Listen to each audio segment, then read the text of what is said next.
Now, if you saw our previous video in relation to 10 wrestlers who failed at MMA, you will know that the training to be an MMA fighter is one of the hardest things anyone can do. The crossover appeal for both mediums is huge, with a lot of MMA fighters wanting to wrestle and a lot of wrestlers wanting to compete in the octagon.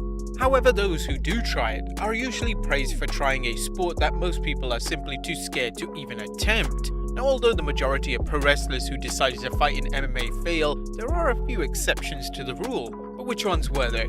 Well, join us now as Wrestlelamia looks at 10 wrestlers who achieved great success at MMA. Be sure to subscribe and hit that notification bell for daily wrestling videos, and follow us on Facebook for exclusive lists.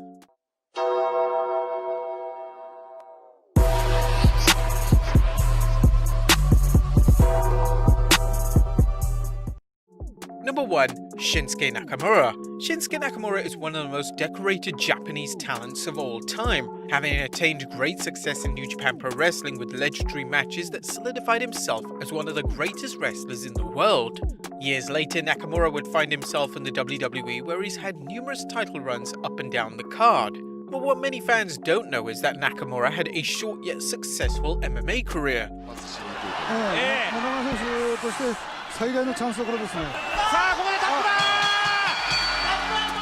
Nakamura would attain a 3-1 record in MMA between the years of 2002 and 2004, and this record was classed as a massive achievement for a new fighter. Nakamura would reveal during an interview with the Hindustan Times that his MMA career was going so well that the UFC reached out to him and asked him to fight for the promotion. Nakamura would reveal, "Around 2005, UFC offered me a chance to fight for them, but at that moment I was under contract with New Japan Pro Wrestling and I decided to stay in pro wrestling. It was a good opportunity, but I don't regret my choice. You have to understand that I'm 37-year-old now. It has been a long time since my last proper MMA training. Although I still train in Brazilian Jiu-Jitsu, it will take me at least 1 year to be ready for a proper fight. That is not something I want to do, as I'm happy in WWE." Number 2. Alberto Del Rio. Alberto Del Rio had a great WWE career. Debuting in 2010, he would win the 2011 Royal Rumble and would go on to win the world title on multiple occasions. However, following his WWE departure, Del Rio decided to return to the world of MMA. He actually had great success at the sport and attained a record of 9-15, with the majority of those wins coming by way of submission. One of Del Rio's most famous fights occurred on December 7, 2019, where he would face UFC legend Tito Ortiz. And this was a bizarre fight because Del Rio decided to put up his replica of the WWE title on the line, and Del Rio would ultimately lose the fight, meaning he awkwardly had to hand over the replica title. Del Rio would blame the evolution of MMA for his loss. Speaking to MMA Junkie, he revealed, "We're all that time away from MMA, and since MMA has evolved a lot when I used to fight in Japan, you could win many fights with just wrestling and ground and pound. But now everyone has a good base in wrestling, striking and grappling. So if I would have come back and I had more time to prepare, maybe the result would have been different. But I leave happy. I didn't have any major injuries from the fight. I don't think I looked bad against a legend like Tito Ortiz, and I leave mixed martial arts happy." Number 3. Jack Gallagher. Following a run on the independent scene, gentleman Jack Gallagher would sign for the WWE in 2016. Oh no! Oh, down he goes! He would be placed in the newly formed Cruiserweight division and would be one of the top stars of 205 Live. Now, although Gallagher had a very over-the-top character on the show, he actually had a successful MMA background. He would attain a record of 2-0 between the years of 2015 to 2016 before he began to focus solely on his wrestling career. Speaking to MMA Fighting, Gallagher revealed that he hasn't ruled out a return to the octagon. He stated prior to his WWE departure, "In theory I could. Theoretically, if a major promotion was to reach out to me, say like last year, if someone reached out to me last year and said, 'Would you be interested in doing an MMA fight? We understand that you have a background.' And I got back and I said, 'Yes, I'd be interested.' All I would have to do is maybe take it to WWE and we'd discuss how it would work." Number 4. Jake Hager. Jack Swagger was the real deal before entering WWE. He was a two-sport athlete at the University of Oklahoma, as well as being an All-American. He would have an interesting WWE run, as following his world title reign in 2010, Hager would linger around the mid-card until his WWE departure in 2017. Hager decided his next steps would be entering the world of MMA, a decision that has seemingly worked out extremely well for the former world champion. On November 13, 2017, Hager announced that he had signed to fight for the Bellator MMA promotion as part of their heavyweight division and would be making his fight debut in December of 2018. Hager has attained a record of 3-0-1 in the past 2 years, and he's now been balancing a run in AEW as well as training for his next major fight. Number 5. Daniel Puder. Daniel Puder is mostly known to wrestling fans for winning Tough Enough in 2004, as well as taking part in the infamous angle on SmackDown where he almost broke Kurt Angle's arm legitimately. Puder never hit the ground running in WWE, and by the end of 2005 he would be released from the company and he would never return. Puder would then focus on his MMA career, and between the years of 2003 to 2009 he would fight 8 times and win every single fight. Puder was asked in a 2020 interview with Chris Van Vliet if he would ever face Kurt Angle in the octagon. Puder stated, "There were minor discussions, but I never talked to... Did I talk to Dana White about that? I think I might have.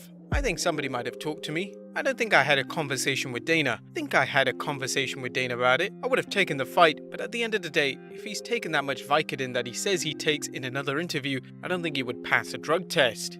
Number 6. Batista. Batista is one of the biggest names in WWE history, and now he's fastly become one of the biggest names in Hollywood thanks to his appearance in the Marvel Cinematic Universe. But what many fans forgot about Batista is that he actually once had desires to become an MMA fighter full-time. He would have 1 fight in total, and he would win this via TKO in 2012 in a bout against Vince Lucero in Rhode Island. However, Batista decided not to fight again following the win, instead opting for a career in Hollywood, which was probably the best decision for a man of his age.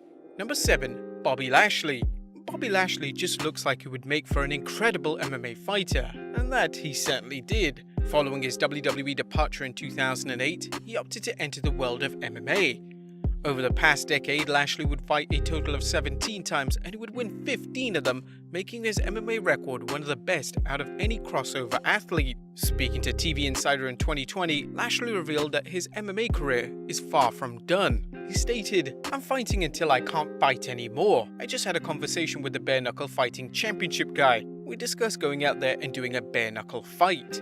Number 8. Dan Severn. Dan Severn began wrestling in 1992, and he would eventually find himself in WWE in 1997, where he would have a brief yet underwhelming run in the promotion. Although his run was underwhelming, Severn solidified himself as one of the toughest men in WWE history. He began to fight in 1994 and would make his debut at UFC 44. Over the next 2 decades, Severn would fight a total of 127 times, and he would win 101 of those fights, making this one of the best MMA records of all time.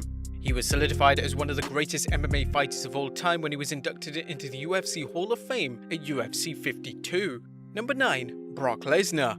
Brock Lesnar's first WWE run was actually extremely short. He would only wrestle on the main roster between 2002 to 2004, and although it was short, Lesnar solidified himself as one of the biggest names in WWE history thanks to his epic matches with the likes of Kurt Angle and The Undertaker. Following his infamous WWE departure in 2004, Lesnar would begin to train for a career in MMA, and he would make his pro debut in 2008. Over the next few years, Lesnar became one of the biggest draws in UFC history and would headline numerous events including UFC 100 when he defeated Frank Mir. His successful UFC career made Lesnar a hot commodity, therefore when Lesnar would re-sign with the WWE in 2012, he would become the highest paid star on the roster and legitimately one of the biggest stars in WWE and MMA history.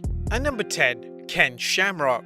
Ken Shamrock actually made his pro wrestling debut in 1989 and would go on to have great success in various promotions around the world. He then joined the WWE and would win the 1998 King of the Ring as well as win the Intercontinental Championship. But in between his wrestling career, Shamrock opted to become an MMA fighter and in the process became one of the most famous fighters in the entire world.